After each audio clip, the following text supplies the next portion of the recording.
Hi everyone, and welcome to the 11th webinar in AWC3's webinar series about watercourse crossings. My name is Daniel Monaco and I'll be acting as host for today's webinar. Before getting into the webinar, I just want to give a brief introduction to AWC3, Alberta Watercourse Crossing Collaborative, in case this is the first webinar that you've attended in the series. So AWC3 is a not-for-profit organization whose primary objective is to facilitate information transfer around the issue of watercourse crossings in Alberta and their impact on native fish species. So that is what this webinar series is all about, is sharing information from subject matter experts and trying to get that information out to as many people as possible. So since we have received some questions about this, I just want to let everybody know that this webinar can be used for continuing competency credits for professional associations. It counts as a half hour of credits and has been approved by most major professional associations. So if that is something that you are hoping to take advantage of, please keep your receipts and your registration confirmation emails. And if you have any questions about this, you can email us at info@awccc.ca. So today's webinar is about collaborating with friends, colleagues, and enemies to achieve watercourse crossing goals. And we have Matthew Pyper from Fuse Consulting with us as a presenter. So to give a little bit of a background on today's presenter, Matthew is an ecologist and science communicator and co-owner of Fuse Consulting Limited. He has facilitated complex collaborations involving organizations with tricky and often competing interests. He draws on these experiences to help advise organizations on collaboration and science communication opportunities to break down barriers and achieve their goals. He has also collaborated with colleagues to develop guidance for wetland crossings in Alberta's Boreal region. So before passing things off to Matthew, if anybody has questions throughout the presentation, you can submit those through the GoToWebinar program. So you should have a toolbar on the right-hand side of your screen. I will be compiling questions throughout the presentation, and we will get to those once the presentation is done. I would ask that any questions being asked pertain directly to the topic of the presentation, so that our presenters, and panelists can answer those to the best of their abilities. Just before we get things going, I saw a comment here in the question box that someone's having issues with the audio cutting out. So if anyone is having issues, let us know in the comments, and we'll try to troubleshoot as we go, and hopefully everything you'll be able to hear it all. Also got a question asking if the presentation will be recorded. It will be, and the recording will be distributed to everyone who registered for the presentation. So without further ado, I'll pass things off to Matthew. Great. Okay, thank you very much for the introduction, Daniel, and thanks everybody for making some time to join us for the presentation today. I put a bit of a provocative title up here, so I'm keen to get into this topic with you about collaborating with friends, colleagues, and enemies. When Bruce Nielsen had asked me to give a webinar here, I was kind of joking with him that it may be coming at it from more of kind of a philosophical and a theoretical lens, and he said that that would certainly be appreciated from the group. So I'm keen to get into this, and let's jump right in here. So I know folks are still kind of just settling in, so I'm going to maybe ask you to reflect on this question. So what do you think of when you think of collaboration? And so it could be words that you're thinking of, could be kind of like an emotional response that you have when you think about collaboration. And I think it's fair to say that often when we think about the word collaboration or the process of collaboration, we often have positive associations, or maybe at the very least we have positive expectations, where we think that collaboration looks like what we're seeing on the screen here, all hands on deck, we're all coming together, we have this collective vision and this energy and this spirit that we're all moving forward with. And I think we can also often think that collaboration has this aura of positivity, and that we're all kind of lifting each other up to achieve clearly defined common vision. Maybe we're embracing each other, we're never having conflict in our collaborations. And I can tell you that if you've experienced this in your collaborations, or if this is your expectation of collaborations, then you are really truly quite lucky, because there's also likely a bit, when I've asked that question about what do you think of when you think of collaboration, there's probably some of you with a bit of an underlying itch that wants to say collaboration isn't in fact all roses. And often, in fact, collaboration can look a lot more like what we're seeing on the screen, where it requires a lot of effort, where there's kind of contrasting opinions on either side of a bit of a chasm here. And it's a bit of a tug of war, right? That's the way that collaboration can sometimes feel. And more importantly, I think there's also a bit of a sense of risk that if we make a misstep, we may fall off a cliff, or more specifically, we may put our organizations at risk. And so it's for this reason that we can often feel a little bit intimidated by collaboration. We might be fearful of the prospects of collaboration, or we certainly might be just wary of whether there's in fact actually opportunities for us in a collaboration. So I think a quote here from Adam Kahane characterizes what we're talking about here really well. So Kahane is the author of a book called Collaborating with the Enemy. I'll draw on that book throughout this presentation, but Kahane himself once heard this joke, and I think it really characterizes well what we're talking about today. So when faced with overwhelming problems, we have two options. We have a practical option and we have a miraculous option. The practical option is for all of us to get down on our knees and pray for a band of angels to come down from heaven and solve our problems for us. The miraculous option is that we work things through together and we collaborate. So I'm excited to have the opportunity to speak to you today about collaborations and to help us challenge some assumptions that we may actually have about collaboration, and to try and have a bit of a healthy perspective on what collaboration actually does and probably should look like. And we're also going to look at a few models for building more effective collaborations. So as principal at Fuse Consulting, we here at Fuse specialize in connecting knowledge to practice, and I've had the opportunity to see a wide range of perspectives on collaborations and a little bit of exposure to this topic of watercourse crossings. So most of my personal experience is really in the boreal region of Alberta. I've collaborated with Clayton Gillies and Clayton Gillies at FP Innovations, Terry Osco at Circle T Consulting, and Bev Gingras at Ducks Unlimited. And we've had the opportunity to provide guidance on reducing wetland footprints in the boreal region, and also providing guidance on boreal wetland crossings for the Foothills Stream Crossing Partnership. And a large focus of these reports has really been collating information related to wetland crossings and then presenting that information in accessible and concrete ways to maximize uptake and use. And an example figure that we have on the screen from that FSCP report. So we really believe that making information accessible is a key step to making progress in collaborations. But I've also had this kind of personal passion for facilitation and problem solving, and that's led me to encounter the work of Adam Kahane. And so he wrote this book, Collaborating with the Enemy, How to Work with People You Don't Agree With, Like, or Trust. And so I'd like to acknowledge at the start here that many of the ideas in this talk emanate from the principles of stretch collaboration, and that stretch collaboration approach is characterized by Kahane in this book. And so Kahane himself, he draws on a decades-long career of facilitation. He's negotiated between drug lords and terrorists and governments around the world. And so while you might not consider your most challenging colleagues in watercourse crossings as terrorists, or potentially you do, I'm not sure there, you will see that the principles that Kahane talks about are strikingly relevant to some of the challenges that we're really facing in resource management, and even specific to watercourse crossing. A lot of this talk as well is a bit of a synthesis of learnings that I've drawn from my own reading and synthesis and application of these ideas in various facilitation settings that I'll talk about in a minute. So I'm personally passionate about learning new ideas and trying to put these into practice to help folks like yourselves work through tricky and sticky subjects. So as a facilitator over the last 2 or 3 years, I've really found myself in increasingly complex discussions and brought in to help facilitate those complex discussions to find a path forward between traditional adversaries.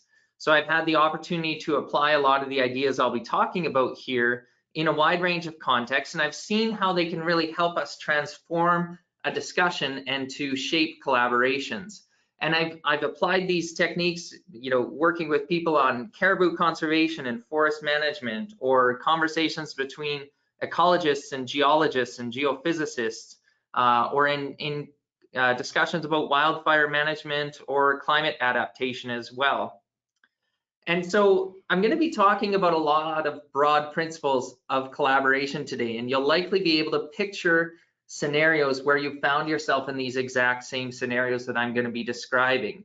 And these are really common experiences because we tend to approach collaboration in very common ways. So regardless of the technical subject, the way that we as humans approach collaboration is actually quite similar. So consider this talk, I guess, the emotional intelligence component of the AWC3 webinar series. You know, what I hope to help you see is that although we often face increasing technical challenges and we need more sophisticated tools and approaches, we also need to be able to work more effectively together. And that's really where collaboration comes into play. And so I guess my goal here is not necessarily to drown you in theory or to train you as facilitators. Rather, my goal today is to help us think differently about situations that we all kind of find ourselves in. And when we're collaborating with friends or colleagues or enemies, to provide a little bit of perspective to how we can better approach those collaborations and how we can really make them as effective as possible. So let's jump in and get started here. I've got two core components to the scope for today's talk. The first is that I'd like to challenge our assumptions and make sure that we're coming at collaboration with a healthy perspective in terms of what the realities of collaboration that we're about to encounter likely are. And then I'd like to also explore a model for collaboration, and that's stretch collaboration. And the goal here is to provide like some nice concrete outcomes so that by the end of the talk, we've all got something that we can kind of take away from the discussion. So I'll start off here by challenging our assumptions. And I've got 4 principles that I'd like to walk through here. So the first assumption that I'd like to talk about is about how we respond to collaboration. I think we often find ourselves in collaborations, and sometimes the way that we can respond to collaborations is that we kind of feel that we're forced into them, or we kind of feel that we have to be there. We're forced by an organization or by our bosses or what have you to be there and to participate in that collaboration. But I think what we really need to keep in mind is that collaboration is in fact a choice. And by making the choice to collaborate, it should change the way that we show up to these conversations. So part of this is that, you know, often when we do find ourselves engaging in collaborations that we haven't actually chosen to be there for, or we don't actually want to be there for, we can tend to show up like these people on the screen here. We're present in the room, we're seeing what's happening in the room, but we're really not processing the information. And we're certainly not being present ourselves, and we're not engaging in those complex conversations. And so to make this a little bit more clear, Kahane describes this as 4 ways to deal with problematic situations. And it can help us understand that, in fact, it is a choice when we step into a room to collaborate with friends, enemies, colleagues, etc. So Kahane describes this as a bit of a hierarchy. So first question is, can we change the situation? And we can either respond yes or no to that. And if we respond no, we then have 2 options. So can we change the situation? No. Can we bear this situation as it is? We have an option of yes or no. If we can't change the situation and we can't bear it as it is, the option is to exit. And so that might involve selling off assets, selling off our road ownership, things like that, where we're kind of giving up and we're exiting the situation. If we can change this, or if we cannot change the situation, but yet we can bear this situation as it is, we accept it as it is, and we adapt to it. On the other side of the equation here, can we change the situation? Yes. And can we affect this change unilaterally? If we think that we can actually have more of an effect or have better outcomes for our organization on our own than we can through a collaboration, then the option is to force. We push ahead with our own agenda or with our own ideas, and we force our ideas because we think we can be more successful on our own than in a collaboration. And so Kahane describes collaboration as when we can change the situation, but we can't change it unilaterally. We depend on our colleagues and our friends and our enemies to actually work through it together to achieve our collective vision. So we're more effective as a whole than we would be unilaterally. And so again, the reason why I walk through this is to help us remember that when we're collaborating, when we're entering that room or that partnership, it is in fact a choice. And so that should drive our response to how we're showing up to those discussions.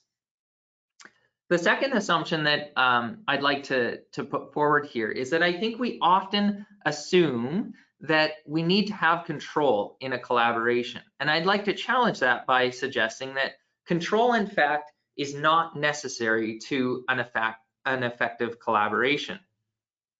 So control itself is kind of a natural response on all of our parts. Control kind of helps us makes us feel like there's a really clearly defined endpoint that we're clearly moving towards it, the light bulb in the case of this figure. And control really tells us that there's a clear path, there are predictable strategies that we can use, or there's steps that we can take to get there. And those are quite clearly laid out for us. And control also gives us a bit of a sense that things aren't actually as scary as we might think. And the reason that control does this to us is that we can see clearly, we can see the path that we're going, so we can kind of envision what we might get out of a collaboration when we step into it.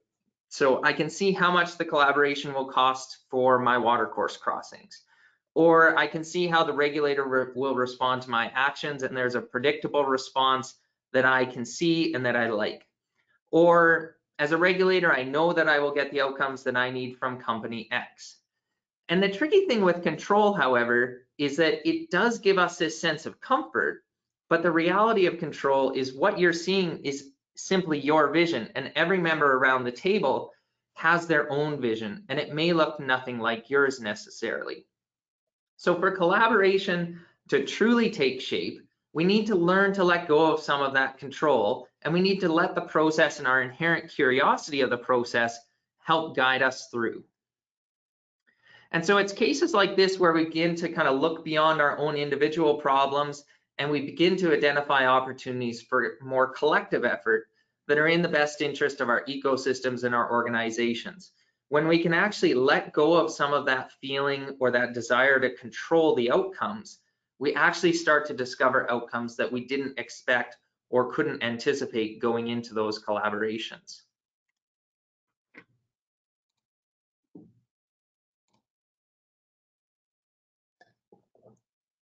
So the third piece that I'd like to talk about now is we often go into collaborations quite focused on what, and I'd like to challenge that by encouraging us to think about why we're going into collaborations. And I'll describe that in a little bit more detail here.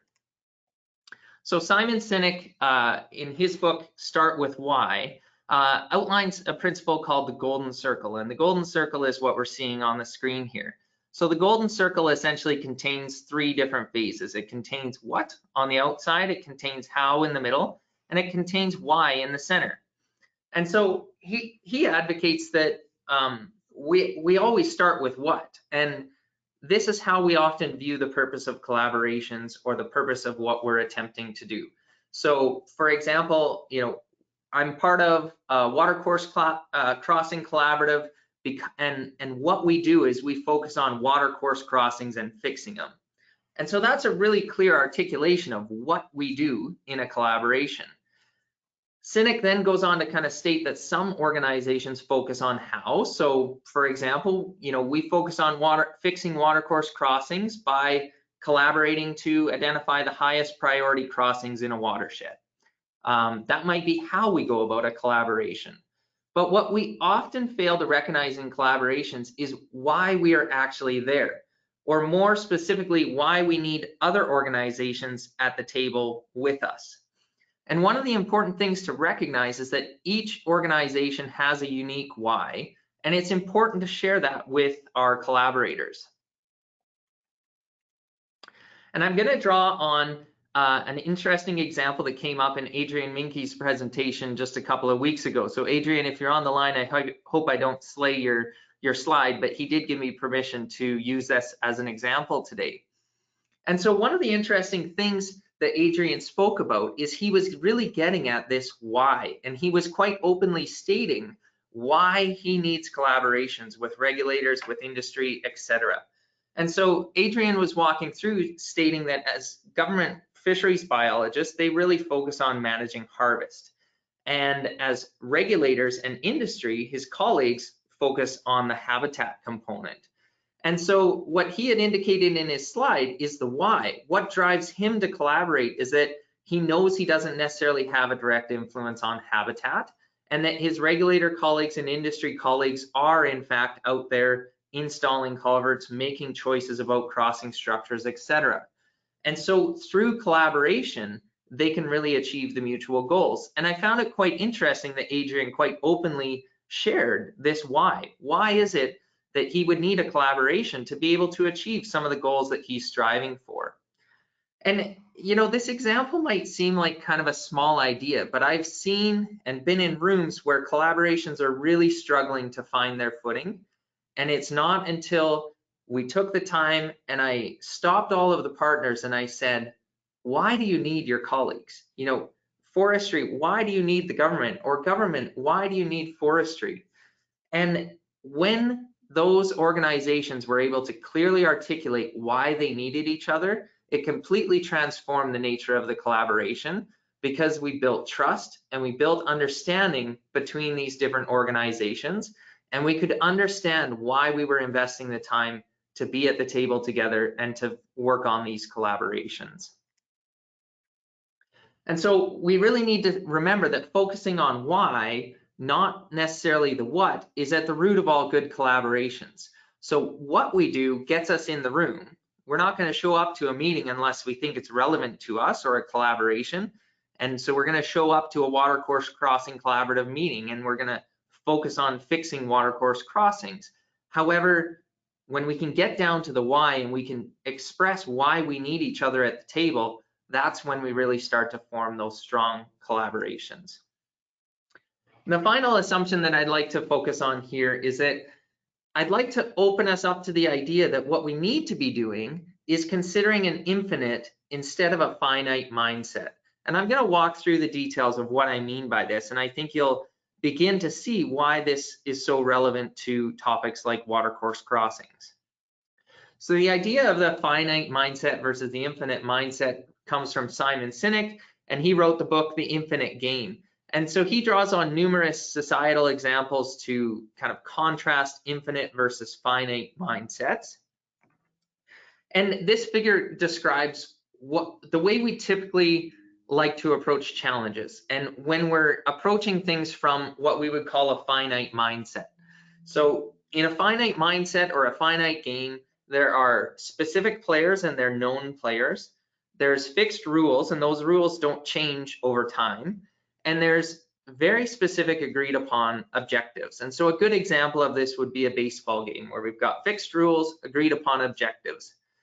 The thing that we like about finite games as humans is that it's predictable and it provides people with a bit of a mirage of control, like we talked about before. It sets expectations that the goal is to beat those around us, or to more specifically beat those that we are collaborating with. And so we can apply this idea to watercourse crossings to make it a little bit more concrete. So in a finite mindset, it becomes about which specific crossing is addressed, and once we've addressed that single individual crossing, we've kind of won the game, and that provides future resolutions to future problems. If we contrast that to more of an infinite mindset, we can view collaborations and progress towards watercourse crossings more as an infinite game. So in infinite games, there are known as well as unknown players, and those players we recognize are going to change over time. We also recognize that the rules may change, and the objective is to keep the game in play. And the reason why those rules change is that it's an adaptive process. We're constantly learning, we're constantly evaluating scenarios, and so the rules are constantly adapting and evolving with us. And the goal is to play to be better today than you were yesterday.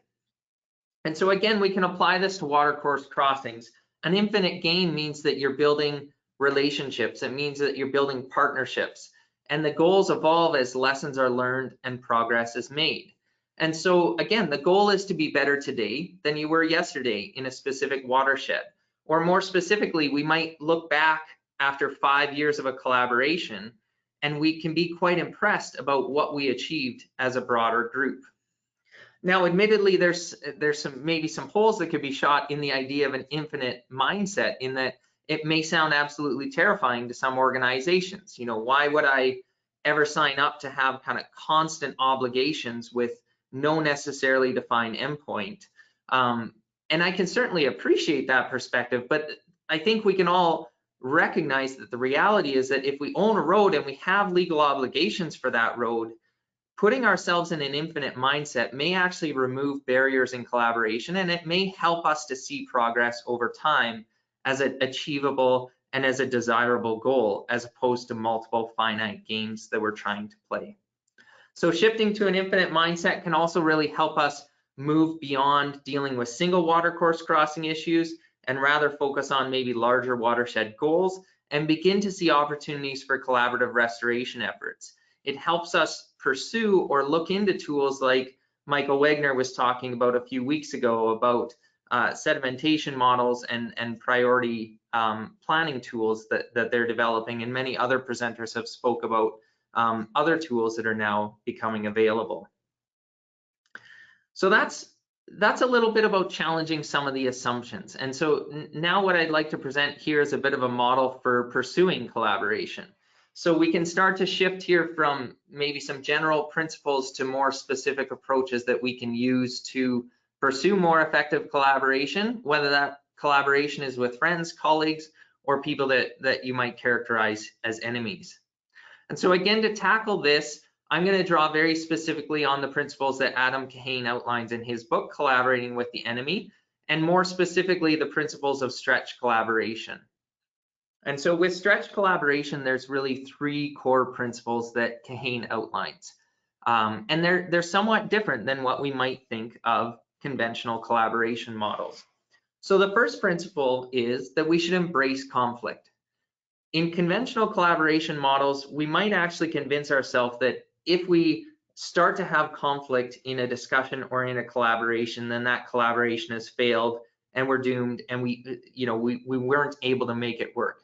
But in fact, what Kahane advocates is that we should really embrace conflict, and I'll talk about why that's such an important principle when we're talking about stretch collaboration. Kahane then outlines that we should experiment a way forward.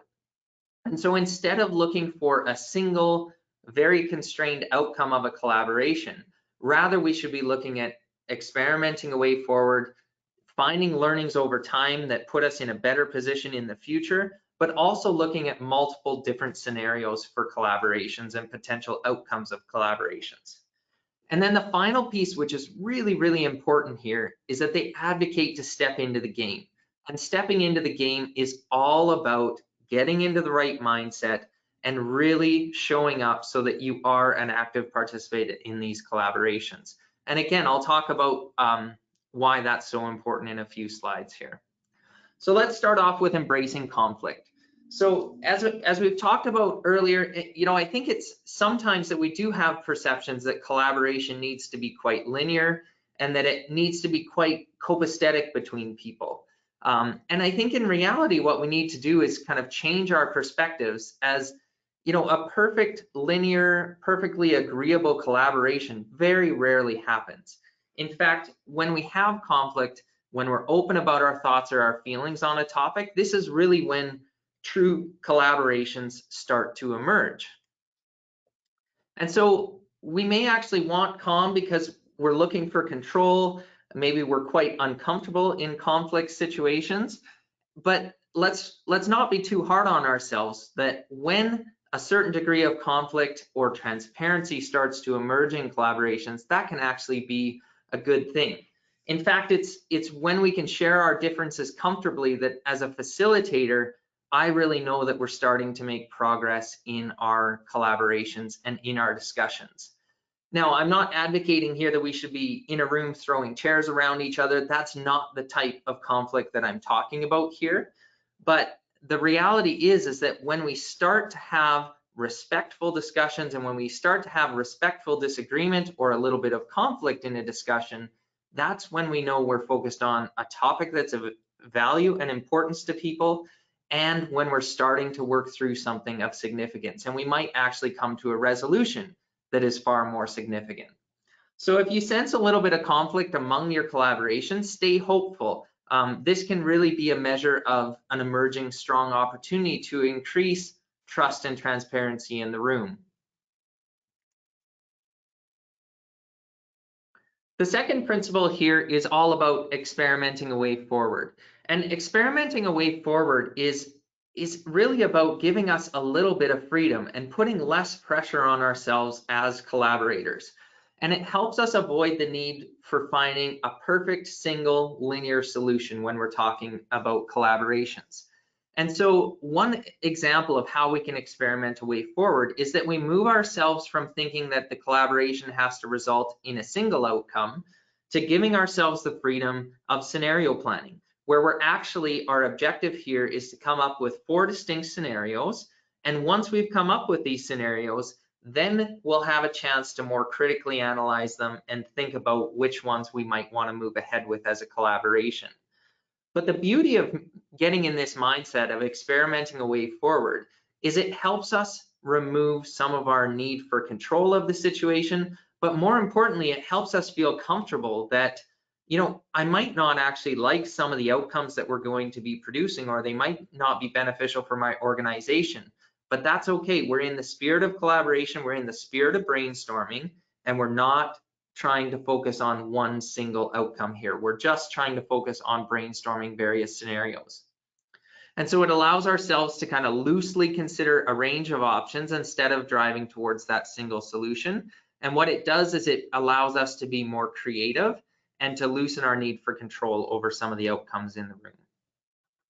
And so I really love this quote from Kahane about experimenting the way forward. You know, listen for possibility rather than for certainty. And so when we are giving ourselves that option to consider a range of scenarios, we can start to listen for possibility instead of certainty because we're considering a broader suite of options. We can also focus on experimenting and achieving our goals over time. And this, you know, this is really the core principles of adaptive management. So we're all very familiar likely with the concept of adaptive management, that we want to evaluate and learn. We want to plan things out, we want to implement it, and then we want to evaluate and learn. And we adjust over time, or we might go back to a planning cycle over time. But the point here is that we're giving ourselves the freedom of a little bit more time, and that we're experimenting our way forward. We're giving ourselves a chance to make some decisions, to go in the field and try some things. Maybe we're trying a collaboration with a colleague or another organization that we're not really sure whether it's going to work out. And in fact, it might not work out. But even if we consider collaboration as a failure, quote, quote, what we're actually doing there is we're still learning through that process. And so even though the specific event might not have worked out the way we thought, there's key learnings that there we can experiment and we can continue with our way forward. And so if we start to think about collaborations as experiment, and that we're there to document lessons learned and grow with time, that can really be critical to kind of opening up a more effective collaboration. And the final principle that Kahane outlines here in terms of stretch collaboration is to step into the game. And so one of the key things I think we have to remember is that if at this point you've actually gone through a process and you've chosen to be there in a collaboration, you've chosen that collaboration is in fact your best option instead of going at something unilaterally, your job now is really to be a part of the solutions and to help make that work. And that requires us to be present, and it requires us to commit to the meetings that we're attending. So that might involve preparing for meetings and reviewing documents. It might mean taking 5 minutes before we jump in to the meeting to really ground ourselves and focus on how you want to show up in the room for the meeting. But it's also how we represent ourselves in the meeting. In one of my collaborations that I was facilitating, you know, the first series of meetings, colleagues within one group of organizations were actually texting each other snarky remarks about other people on the other side of the table, which was quite an interesting dynamic, you might imagine. And certainly it means that people were not necessarily present in that meeting. And so when we step into the game, we can really encourage ourselves to be present and to really commit to those conversations. And as a facilitator, that's my job, to encourage people to really bring that openness and that attention to the discussion. But stepping into the game is also a little bit about keeping ourselves accountable. And so one of the natural reactions in collaborations is if we end up getting a little bit frustrated, we might end up starting to point fingers or blaming some of the outcomes on our colleagues or our enemies. And it's a really natural reaction because it's a sign that we want to have control over things. We feel that we might be losing control over things, so we start to maybe blame our colleagues for it or point fingers about it, or when we're inside conversations with our colleagues, we start to point out some of the issues that we're observing in the collaboration. And in reality, it's often because we haven't been engaging enough ourselves to have our points heard by our colleagues or our friends in these interactions. And so again, I really like this point by Adam Kahane that he states, if you're not part of the problem, you can't be part of the solution. And so I think this is a really grounding activity in that it helps us understand that if we're not necessarily getting what we're striving for out of the collaboration, this is a chance to remind ourselves, step into the game, because if you're not part of the problem, you can't be part of the solution. Okay, so I'm going to take a few minutes to wrap it up here in terms of kind of what does it all mean? What are some of the key themes that I've talked about here? First off, we talked about challenging our assumptions. So, I think we want to remember these 4 points that we talked about. We want to remember that collaboration is a choice. There are, in fact, other options. We can go about things unilaterally. We can exit the situation, etc.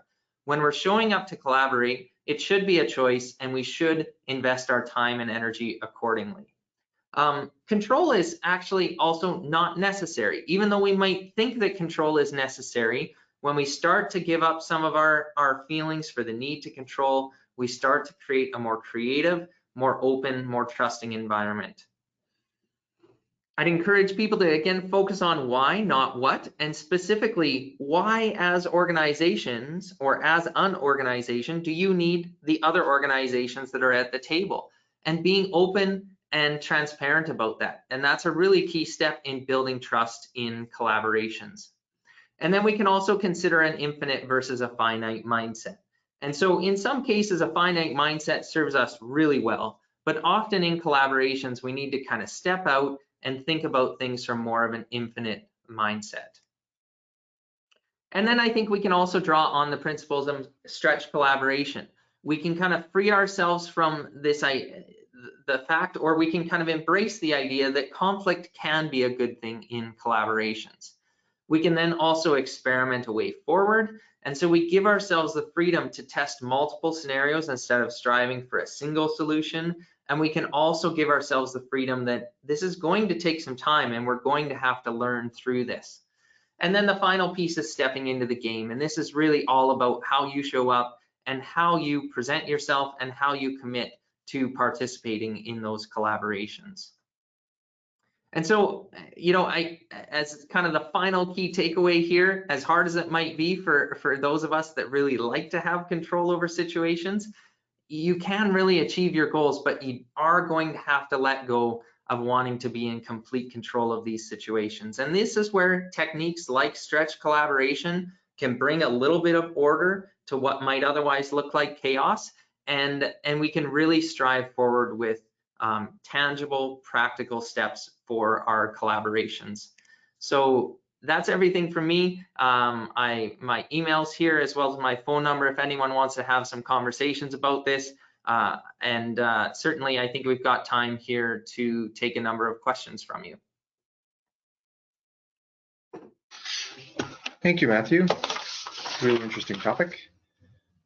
So just to give people a little bit of a chance to get their questions in, I'm going to put up a quick poll just to find out where everybody's coming from. This is something that we do at every one of our webinars just to get an idea of everyone's background.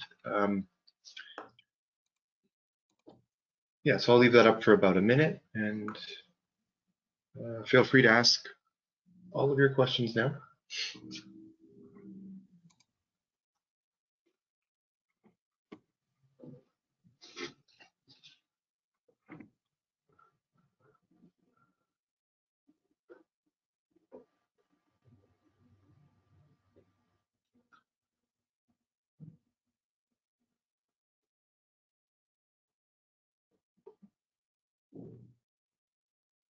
Some people are saying they're not able to see an option. It should be up on your screen. I'm not sure why it's not working.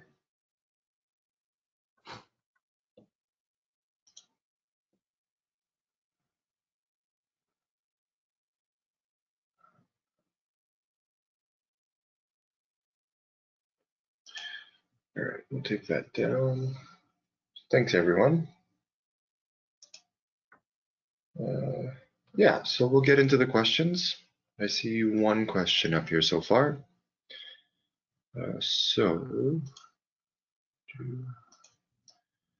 How do you manage power dynamics in collaboration, specifically perceived issues of control between industry, government, and nonprofits? Okay, that's a very good question. I think, so in my experience, when we can start to implement some of the principles that I've talked about here, the power dynamics don't appear as much as they might in conventional collaboration models. And so I'll take a step back and give some specific examples. When we're talking about collaborations, or when I've been involved in facilitation exercises like this, there's a lot of work up front that's all about building trust and building transparency. And if we can build some trust and transparency, and if we can agree on some general principles of how we're going to be collaborating, that can give us some of that certainty, I guess, to remove some of those power dynamics. So as a good example, the fact that we want to start with why and focus on why instead of what. In the collaboration that I was giving as an example, there were a lot of power dynamics at play, and there was a lot of mistrust in the room. There wasn't really certainty in terms of what we could achieve together. But when all the organizations stated why they were there and why they needed the support of other collaborations, you start to identify very quickly what some of the common themes are, and you start to identify some common ground between these organizations. And so every single meeting with those organizations, we come back to that, we remind ourselves about the why, but we also create an opportunity to check in, and we say what's going well and what's tricky. And so we create the opportunity where people can openly share any concerns and any opportunities that they're seeing. And we find ways where we can kind of have a bit more control over the power dynamics, I guess. So by using a lot of process here and by helping to build trust and transparency, I think we can manage some of those dynamics in collaborations. All right, great, thank you. So the next question is from the same person. So asking, what would be the first of the reference books you'd recommend to someone? So it's for someone looking for a more efficient start to deeper learning about this topic. Yeah, that's a great question. I think specifically if we're talking about collaborations, the Adam Kahane book, Collaborating with the Enemy, is a great entry point because it helps you think differently and more creatively about models for collaboration.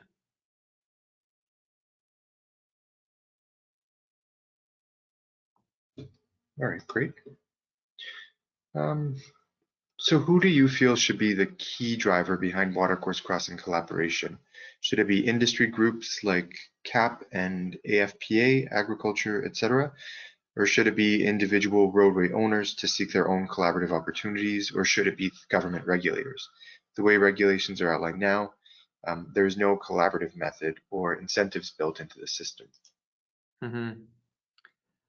Yeah, this is a really great question. I can only offer my opinion based on what I've seen working and what I've seen other groups doing. But I think other individuals within the AWC3 probably have more specific experience that they can draw on. But so with that caveat, in my experience, collaborations around specific actions. So for example, restoration of legacy seismic lines for woodland caribou habitat. That's an area that's very comfortable for me. I have lots of experience in that space. And the most effective collaborations, honestly, have been initiated by industry, and they have been supported by government and other organizations. And I think that's maybe a little bit of a reality here in that arguably industry is managing public perception, they're managing risks within their business, and to a certain degree, many organizations within industry want to take a progressive stance so that they're mitigating future risks to their organizations. And I think restoration of legacy seismic lines is a great example where for future development within woodland caribou habitat, we need to get on top of the disturbance levels, and legacy seismic lines are a key part of that. So in my experience, I mean, your question is kind of framed, who should it be? I don't know who it should be. I think anytime someone's ready for a collaboration, step forward, make your colleagues aware of it, and it's all about the next people that come in and support that. If you can get people to support that, now you've got a collaboration and now you've got momentum.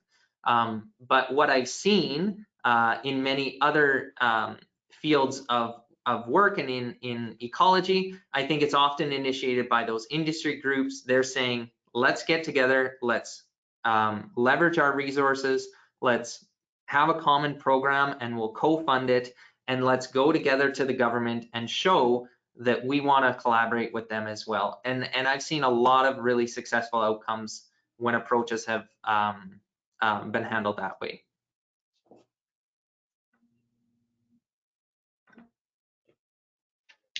All right, thanks. The next question, how do you build opportunities for collaboration when groups don't want to engage in trust and transparency building to begin with? That's another great question, Alyssa. I think part of me would, so I'm relatively optimistic when it comes to collaborations, and I think that with time and with the right processes, we can always work through these sticky things. But I think there is a reality there that if groups aren't necessarily showing up to with trust and transparency, that there may be that a unilateral approach is maybe the preferred option to them. So earlier in the presentation, I was talking about that collaboration is a choice, and when we make that choice, we then realize that it's our best option, and we're going to put the required effort behind it. So I can't speak about specifics, but I think that is a worthy question to ask, is collaboration the right approach here for the organizations? But again, being optimistic about these, I think having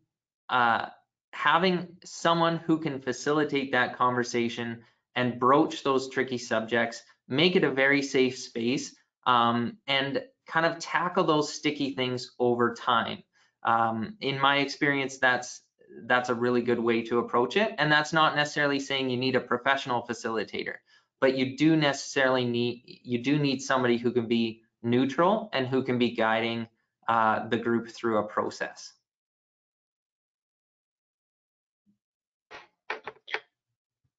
Great, thanks. So the next one is a bit more of a practical question here from the perspective of watercourse crossings, but is collaboration always done in an old school manner of sitting around and discussing things, or is there a technological method or tools that can be employed? Spatial, temporal tools to aid in collaboration of a resource over the landscape. I guess that's kind of a timely one given current circumstances.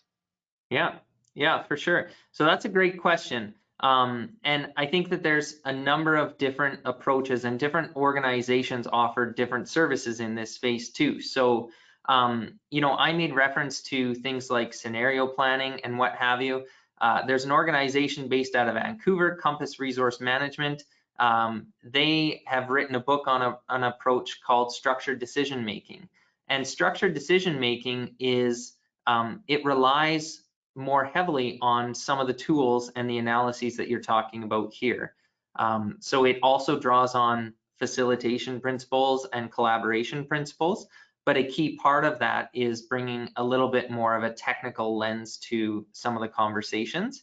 I've had experience working with them in the past, and I know many others who have too. And in some cases, that approach can be a really successful way to approach a collaboration. I think in other cases, sometimes the technical analyses can kind of be a bit of a mirage where we think we need them, but what we actually need is personal connections and trust and transparency to really build strong connections. So yeah, again, I think they're a fantastic organization. It's a good example of bringing more technical analyses.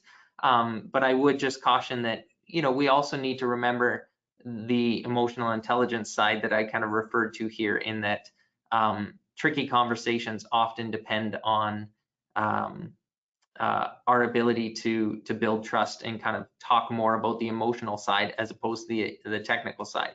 So. All right, great, thanks. So it's 1:51 right now. We're going to go right until the 2 o'clock mark, but I just wanted to let people know, if you do have questions that we don't have a chance to get to, please submit them anyway, and we will be distributing a transcript of the Q&A portion at a later date. So once that happens, we'll have all of the question answers, regardless of whether or not we were able to get to them before 2 o'clock. So keep the questions coming. We'll answer all of them hopefully soon. So here's another one. What is the best way to manage for continuous change in players to enable collaboration?